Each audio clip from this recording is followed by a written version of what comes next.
So a week ago yesterday, Joanne was out of town. She'd gone down to see her folks for the weekend. And Hunter and I were home, and we loaded a bunch of stuff up in the back of our old van and drove it into town, into Champaign, to donate it to Goodwill. Okay? Now, if you've ever donated anything to the Goodwill there, the new spot right off of Prospect, you pull in and then there's a drive over on the side, and you pull into the drive and you get in line, and then you pull right up by the building and they come out and they help you unload. Well, when we got there were 2 cars ahead of us in line, so we dutifully pulled up behind them and waited. And we hadn't been waiting more than a few minutes, and both cars were unloading, by the way, when we pulled up. We hadn't been waiting more than a few minutes when the guy in front got done and got in his car and drove away. But, the woman in front of me wasn't quite done yet. She was going to be done in a minute, and I was next in line. So I thought, rather than try to jockey around her, I'd just wait a minute and let her go ahead and finish and pull away. So we sat there, and while we sat there, somebody who was farther back in line decided that we weren't moving fast enough. So he pulled out of line and came in front of all of us and pulled right up there and backed into that first slot and got out. I wasn't the happiest camper in the world about that. And I had the windows down because the old van, the air conditioner doesn't work, and it's way too expensive for that to fix it in that van. In fact, fixing the air conditioner would be more than the worth of the van itself. So, had the windows down, we're just sitting there, and I'm watching this guy, and I'm just getting madder and madder. And poor Hunter sitting in the passenger seat there, and all of a sudden I said, "Hey! That's just great! That's just great! That's nice! Did you notice the line here? Way to wait! Good job!" And he kind of looked around, and then he put his head down and kept unloading his stuff. And I sat there, and the longer I sat there, I found myself trying to remember if I had anything on the outside of the van that identified me as a Christian, or worse, a pastor. It was not my proudest moment. And as we drove away, I said to Hunter, "Now, you've just learned a lesson. You've learned that, yes, everybody gets mad, and you've learned that nobody's perfect. But that's not the way I want you to act." And then we went somewhere else, and there was an elderly lady coming, and I didn't do it to make the point, but I waited and let her in, and I said, "Now, that's more what I would want you to take from me than what you saw there in front of the Goodwill store." Today is kind of an interesting day, because last week we finished our series that we were on.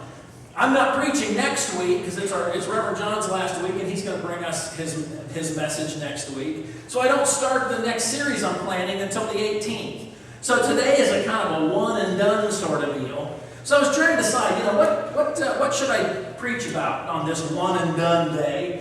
And I thought about, when you do that arbitrarily, people go, "Well, I just arbitrarily open the Bible, and then I stick my finger down and I look and I see what God has to say for me for the day." I don't necessarily do that very much, but I thought, why not? Let's see what happens. So I did. I arbitrarily flipped the Bible open and I looked and went, "Oh my gosh, that is a really good passage." So that's exactly what I did, and I landed on James 1, verses 19 through 20. Hear these words. "Know this, my beloved brothers. Let every person be quick to hear, slow to speak, and slow to anger. For anger of man," kind of sinking in now, isn't it? For the anger of man doesn't produce the righteousness of God." Jeff Foxworthy, the comedian, he says, "When people hear my southern accent, they automatically deduct 100 points from my IQ. They just automatically do it. IQ, the intelligent quotient. It's used as one predictor, not the only predictor, but one predictor of educational achievement and special needs. That's one way that they weigh those things. Do you know what your IQ is? Just out of curiosity. I'm not asking you to raise your hand and tell me, but do you know what it is? Joanne and I have decided that God either gives people extra intelligence or extra common sense, but never both. I don't know about you, but I know people who are borderline brilliant and can barely find their way home at night. I see Millie nodding. Yeah, it's just that you don't seem to get both. So, what about your AQ? Not your IQ, but your AQ, your anger quotient. Everybody has one. It's that threshold beyond which, if the right buttons get pushed, we're yelling at people in the Goodwill parking lot. And that threshold is called the AQ, the anger quotient. Now, everybody here, of course, is absolutely calm and relaxed and quiet and composed. None of us ever get mad. But what about everybody else? Let's talk about them for a minute. Under that calm exterior that we see is a great capacity for anger. For some people, that anger lies really deep and it seldom surfaces. For other people, it sits painfully close to the surface. They're always hovering just under 212 degrees Fahrenheit, the boiling point. And all it takes is the right word or the right behavior, and they're going to blow up like a volcano. So let's take a quick AQ quiz. Picture this. You're in the 12 items or less express line at the grocery store. You have 8 items in your cart, and you know that because you've counted them to make sure. But you notice the guy in front of you has about 30 items in his cart. And the sign clearly says 12 items or less. Does your pulse start to rise when you see that guy in front of you? Do you feel like your territory's been violated a little bit? Now, I would argue that most people just ride that anger out. They grumble to themselves by offering a friendly but false smile toward this stinking cheater who is in front of us in line. But some people go a little further. They lean into the guy and they say, "Hey, am I? You have way more than 12 items. Who do you think you are?" Where are you in that story? Now, I will admit 2 things. I have come a long way in my ability to deal with my anger. And I hear my wife chuckling because she knows that's true. She's known me since I was 15 years old. I've come a long way in how I handle my anger. But 2, I'm not quite there yet, as is evidenced of my experience at the Goodwill store. Did you notice the amazing depth in this relatively short verse from James that I just read?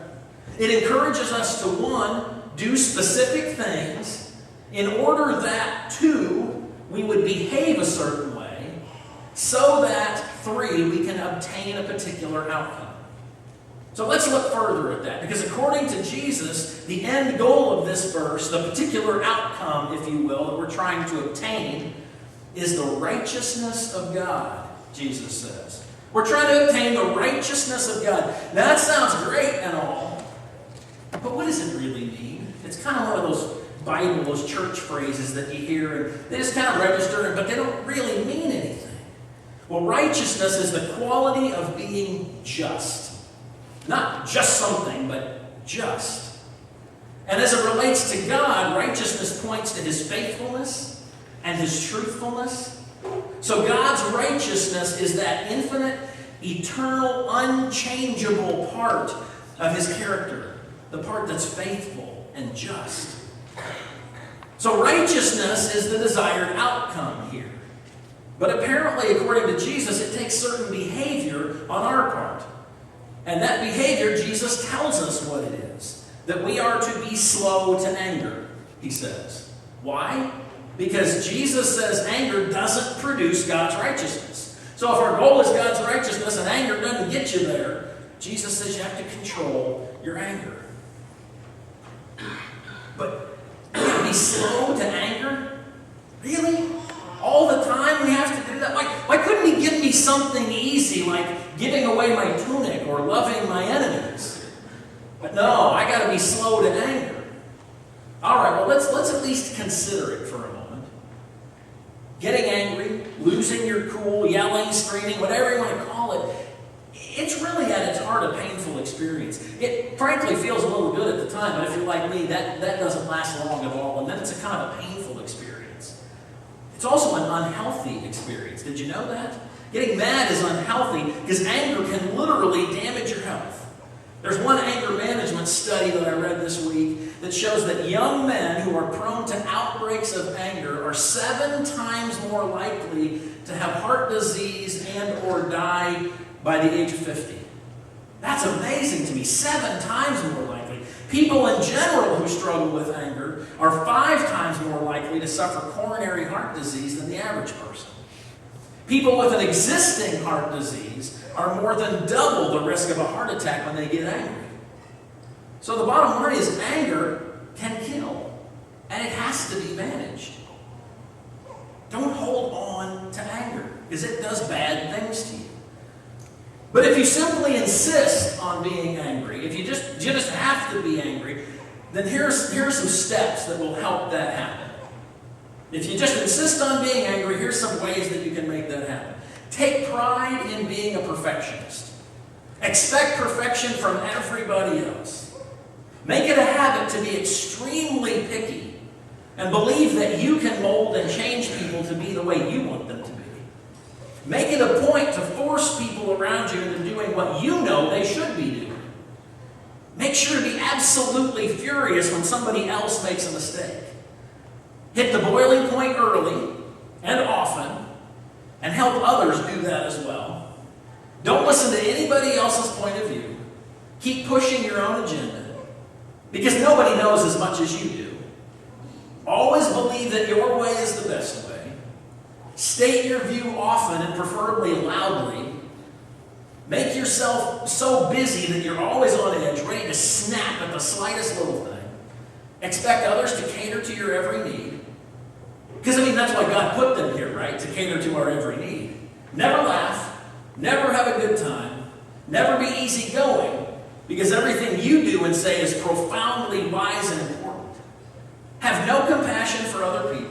After all, you've achieved your position in life through your own hard work and diligence. So just keep saying, God helps those who help themselves. Make fun of people who are different than you. Say ugly things about them, being careful to make sure that they are looked down upon. Shout a lot. Worship money and possessions. Completely ignore your own faults and weaknesses, focusing instead on the faults and weaknesses of other people.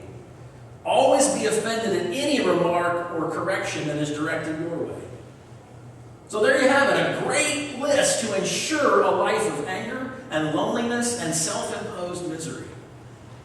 Don't hold on to anger, because it rarely ends well. I read a story about a recent 4th of July, a couple of years ago. A 28-year-old man who lived in Kansas City accidentally blew up his kitchen. He'd spent the entire night partying with his friends, drinking heavily and shooting off fireworks, so much so that finally the neighbors called the police. And the police came, and so somebody thought they better hide the fireworks that they had, because they weren't supposed to have them. And so he couldn't find any better place to hide them, so he hid them in the oven. And then he promptly forgot about it, because he'd been partying all night. And about 3 a.m., the homeowner thought it would be a marvelous idea to bake a pan of lasagna. And so he turned on the oven, and the kitchen walls blew completely apart, and the oven ended up out in the yard. Now I hear that, and I think about how we stuff all of our anger deep inside like the fireworks in the oven. And it just lies there, waiting for nothing more than somebody to just light the pilot on it. Okay, so we're seeking God's righteousness. And the way we find it is to be slow to anger. But the hard part is, how do we do that? How do we actually become slow to anger? Well, in this passage, Jesus tells us. He says to learn to be slow to anger, you've got to do 2 things. The first one, he says, is be quick to hear. And the second one is to be slow to speak. I don't know about you, but that's really hard.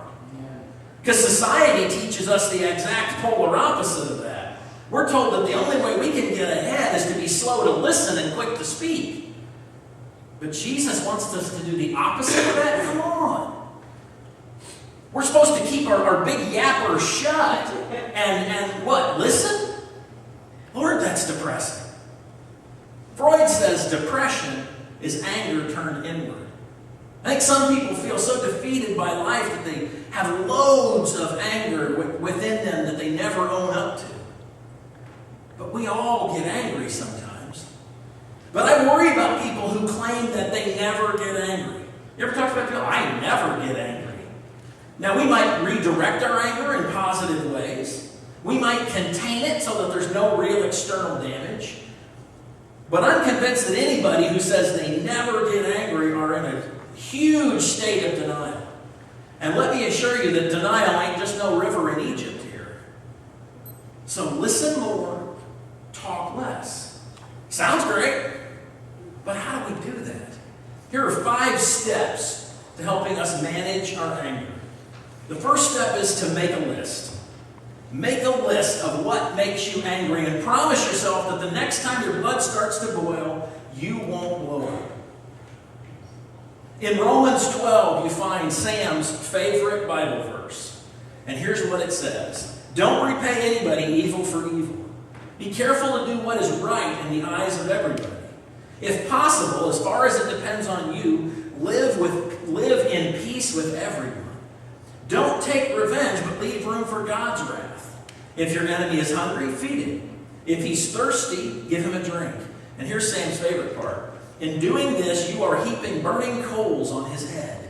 What a marvelous thought that is. Now, anybody can get angry, even the best of us. Former Cub, and if I remember right, Andre Dawson's in the hall, isn't he? Yeah. Former Cub and current Hall of Famer Andre Dawson once paid a $1,000 fine for a strike that he argued vehemently about at home plate with the umpire. The umpire called a pitch a strike, and he argued vehemently, got kicked out of the game, had to pay a $1,000 fine, and he was so mad about it that in the memo line of the check, he wrote, "Donation to the blind." So the second step to manage your anger is consider the other person's situation. You know, the old put yourself in their shoes. Maybe you are too picky sometimes. Maybe sometimes you're a little too prideful. Maybe what that person said or what they did that made you so mad, maybe it was a little more truthful, a little more helpful than you really wanted to admit at the time. So consider the other person's situation. The third step is to help avoid your anger by being self-aware. Be self-aware. Muhammad Ali told a story that he grew up in Louisville, Kentucky. And he said when he was a kid, his parents bought him a brand new bicycle. He was very proud of it. And he rode it to the gym one day. And while he was in the gym, somebody stole his bicycle. And he was so mad, and there was a policeman in the basement of the YMCA gym, and he went and got him and told him about this bike being stolen. And he told the policeman, I'm going to go find the guy, and when I find him, I'm going to beat him up. And the policeman started talking to him and found out that Ali didn't even know how to fight. So he offered to teach him how to fight. And so Ali, that's how he became a boxer, is because this policeman offered to teach him how to fight. Now, he never found the guy who stole his bike, but he told the story that every time he got in the ring to fight somebody, he would look at the fighter across the ring and say to himself, "That's the guy that stole my bicycle."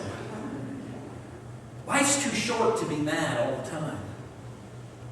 The fourth step is that when your anger button gets pushed, start counting.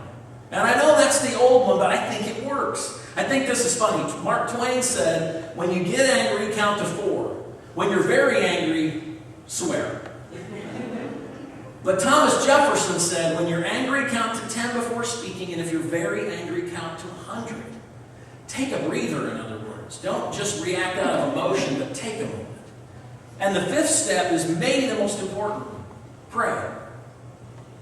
Pray about it. Pray for strength to give up the anger.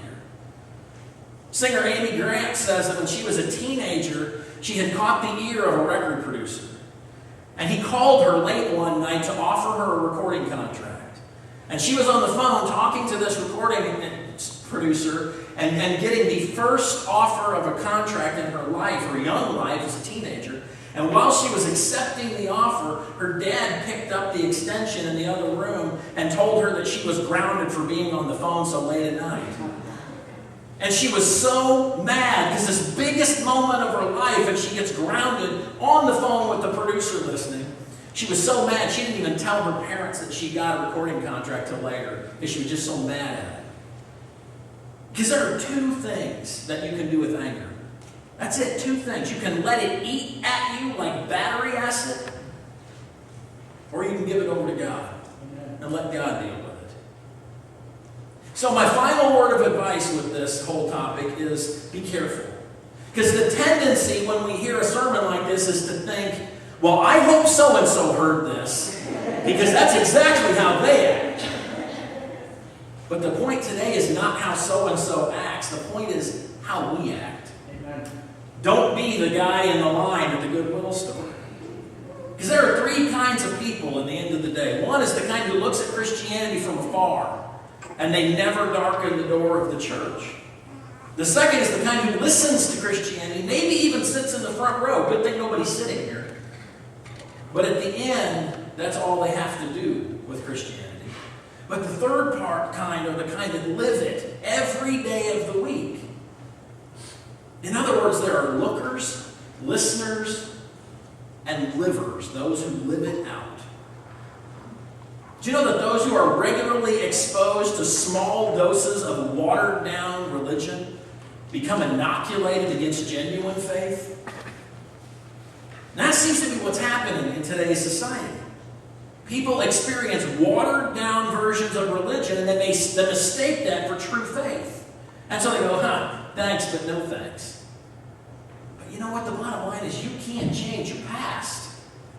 But God can very strongly change your future if you will let Him do that. So as the musicians come forward, we're going to spend some time in prayer, asking God to give us the strength to deal with anger. Now, like I said, we get angry. There's nothing wrong with that, but it's what do you do with it? And does it eat at you and erode you from the inside out?